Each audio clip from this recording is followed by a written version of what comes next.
to convey, what I'm trying to give to you, transfer.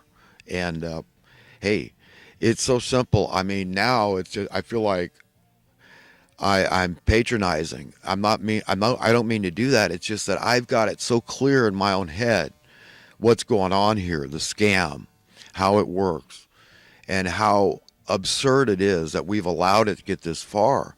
And it's frightening, and I'm scared. I tell you what, I'm weak. I mean, I really, when it came to making this series of videos this morning, I was very, I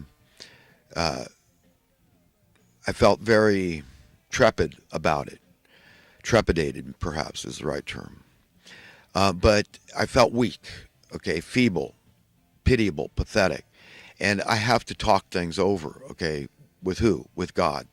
Okay, I have to have some semblance of peace to carry on, to contend with this thing. And what I got from doing that, from communing with God, He gave me the strength to do what I'm doing here. And He said, look, at the end of the day, yeah, you're a sinner, you're weak, you're all those things, pitiable, pathetic, and I see you're angry with yourself, and there's a self-loathing going on, and I know that you're allegorically slashing your wrists because you are trying to escape. You're trying to run, you're trying to hide, so you're trying to anesthetize yourself. Okay, metaphorically speaking, you understand, just contending within the bounds of the system that just keeps on this trajectory, this careening toward death and destruction. And it's and I'm so compelled. I have to do something. I have to speak out. And I'm so glad. I thank God that no matter who I meet anywhere on the face of this earth, I know my will for them is what His will is for them. And I know what that is. It's not hidden. That's not a secret. That's not an occult thing. Okay, we should all know that thing. And that will give you great comfort and encouragement and relief and strength to carry on. Okay, it's powerful. Nothing's more powerful than advice coming straight from God that is pure and right and true. And you just heard it, man. It just came to you. It was a gift. And you say, wow, yeah, well, I got a brain. It all makes sense that my parents love me and they're trying to help me to stand and to be strong in the face of adversity, extreme adversity, ever-growing adversity, in this storm that seems to be no end, okay, with this coin clipping, the currency debasement, and the enslavement, the ensuing, that's what it is. It's all about enslaving people. When you deliberately impoverish people, that's oppression. That's deliberate enslavement. And that's the purpose. That's why you cannot let the captives free. Okay? But the Bible's all about that. God's all about setting the captives free. That's what's got to come, because we've got to be content. And isn't contentment part of happiness? We've got to be joyful. We've got to be free. We can't be born beholden to the money masters of misery. It's as simple as that. Why should we? If our divine parents say that that's not the paradigm they want for us, and they own everything, including the evildoers who are just arrogant so-and-sos that are just rebelling against the inevitable, because God's will is inevitably going to be established on earth come hell or high water. I mean, it's going to be done. Okay? That's it. And it's not because he's mean and forceful. Okay? It's because He's kind and cares about His children. Okay? And, of course, He can't allow the righteous among us, the decent, the meek, to be forevermore trampled under the hooves of the evildoers. So, the levee's got to break. Okay, and that's exactly how it's written in Scripture. I mean, the day of reckoning is going to come, and we should all ready our hearts and our minds and our spirits and our souls and get our values straight. Because isn't that what it comes down to at the end of the day? The values. I mean, so at the end of the day, these values I'm talking about, they're like instincts for the upright, for the decent, the righteous among us, those that hunger and thirst for righteousness, justice upon the earth. They're instinctual, and this drive, this compulsion to fight against those that would enslave us and keep us from being filled with joy and peace and a sense of safety and security and most importantly, freedom. just to be free. So this idea of being free is antithetical to the establishment. People bandy this term around, and I find it unnerving because they never want to define it. They never want to just spell it out. I mean, you hear people talk about free market. You know, Alex Jones is famous for talking about free market and America and, you know, capitalism and apple pie. And, but, you know, he too knows. I mean, he was objecting loudly in the midst of this thing when the banking bailout, you know, euphemistically called takeover, took place, and all these high-ranking politicians that put their stamp of approval on it, that validated the illegitimate nature of this whole thing, the criminality.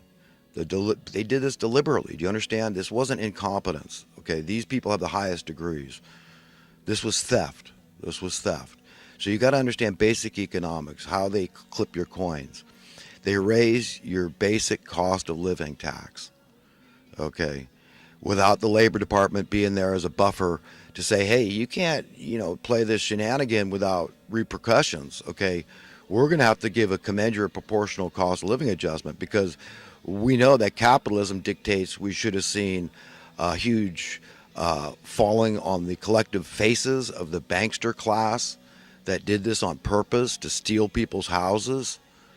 Okay, theft. Okay, you guys kept the profits among yourselves, really the ill-gotten gains that people with right values wouldn't want anything to do with. Your values are screwed up, man. You're not valuing your reputation. I mean, what do we have here? Reputation, the heart, the mind, the spirit, the soul, the conscience, our integrity, our honor. I mean, you know, this is wrong, and you needed to be parented hard, and you weren't. Okay? You were parented by the same class of childish people that you are. All right? Those high-ranking politicians that went against the will of 90+% of the American population. Okay, say what you want. Call it a republic. Call it a democracy. I don't know what the hell it is. And I sure as hell know what happened there was not free market capitalism. Okay, I know a few things. I listen to G. Edward Griffin. I agree with everything he's saying. He goes on and on about the negative, how the collective is the worst thing in the world. And I get it because of his definition. But these words need to be defined. There's so many subjective terms out there. I mean, look, to me, anything authoritarian, totalitarian is wrong.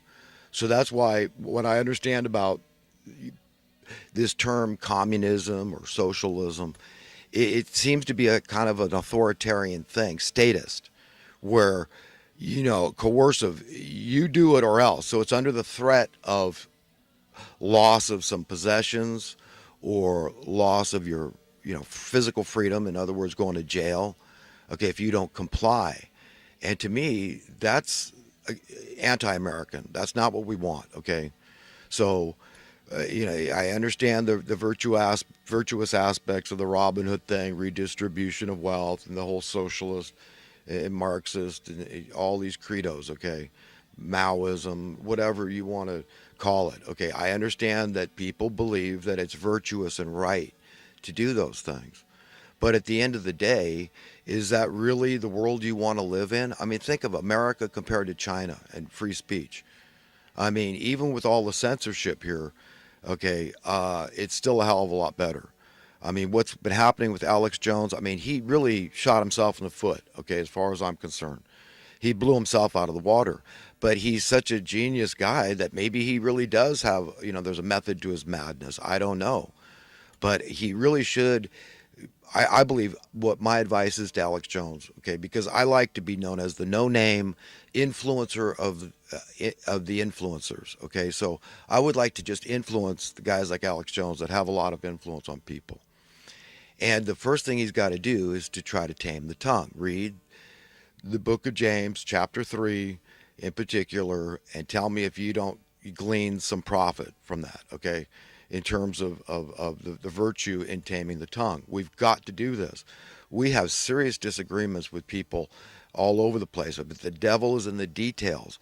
The fact is we have far more in common. Our desires for ourselves and for our families has a lot more in common than out of common, okay? contrary to popular belief, because of the way we've been trained, that there's no resolution. This is an irreconcilable differences case between the left and the right. Okay, but I'm here to tell you it isn't. And the way to seize on to that belief is to just look, take the stuff I'm giving you. 90% of the American people were against the bailout of '08. Even if they didn't understand intellectually the aspects, the capitalist, anti-capitalist aspects of it, they knew in their gut, they knew it was immoral, unethical, wrong, and they didn't want any part of it, un-American, unconstitutional. Okay, they knew what was going on an intuitive, instinctual level. So remember, that's one hell of a lot of people on the left, one hell of a lot of people on the right, one hell of a lot of conservatives, one hell of a lot of liberals, one hell of a lot of Democrats, one hell of a lot of Republicans, one hell of a lot of socialists, one hell of a lot of capitalists. We all agree that was wrong. Okay, we got Noam Chomsky defending Alex Jones's right to free speech. I agree, even though I object loudly to Alex, some of his speech. Okay, but I would tell him this. I would say, look, man, look, it's tempting. To me, it's like verbal masturbation. Okay, and yes, we all have a compulsion, maybe to the idea of just walking around naked, and maybe we want to touch ourselves in front of the whole world. Yeah, we can have some weird thoughts as human beings, but we want to tell, this is what's what. You know what I mean? And it's my body. I'll do what I want. That's what the system tells me. It's your body. You should be able to do whatever you want. Abort your unborn baby. I mean, the sky's the limit after that, right? So, yeah, I mean, why isn't there an instinct to want to go out and just wank in front of the whole world? Yeah, I can see that. But remember, I mean, what's keeping you from doing it? What's keeping me from doing it? I mean, I talk about, hey, what if I want to walk around naked? I ought to be able to. It's my body. I don't look if you don't want to see it. Okay, but yeah, I'm the last guy on earth that's going to be doing that. Okay, because there's something in me that values my reputation. Okay, I don't necessarily want to be known as a prude, but I also certainly don't want to be known as a perv, right? So by extension, okay, using this as an allegory to the things that come out of our mouths, do you understand?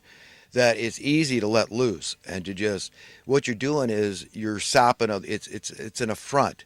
It's intimidating when you use curse words that are likely, probably going to offend a pretty good, hefty, healthy percentage of people. Just people that they feel their sensibilities are offended by certain language. Okay, and the spirit by which you say things and convey the attitude. Okay, we've got to be very clear that it's crucial. I mean, these are powerful indicators of what's going on inside somebody. And I mean, Alex Jones has issues. So what? We all have issues. The main thing is that, look, if it's hurting other people, then we have to admit it. We have to try to curb our ways. And even if it's hurting yourself to that degree that you're going to be getting censored, I mean, you've got to dial it back and use another tact, man. I mean, just exposing the evil in our land is sufficient. And that's why I support Alex Jones. And I say, you know what? Look, the guy stood up bold as a lion in the face of all the naysayers and, this labeling, pigeonholing as truthers, like that's a bad thing. Well, we're after the truth, the whole truth, and nothing but the truth. Okay, mainstream media. What's so bad about that? What are you going to deny there's conspiracies? You're going to deny that there's black hats in government agencies? I mean, that's a stupid, everyone's as pure as the driven snow in these government agencies. It's a bunch of bull. You know that. There's real conspiracies. So why do you do it? Who's telling you to have that attitude?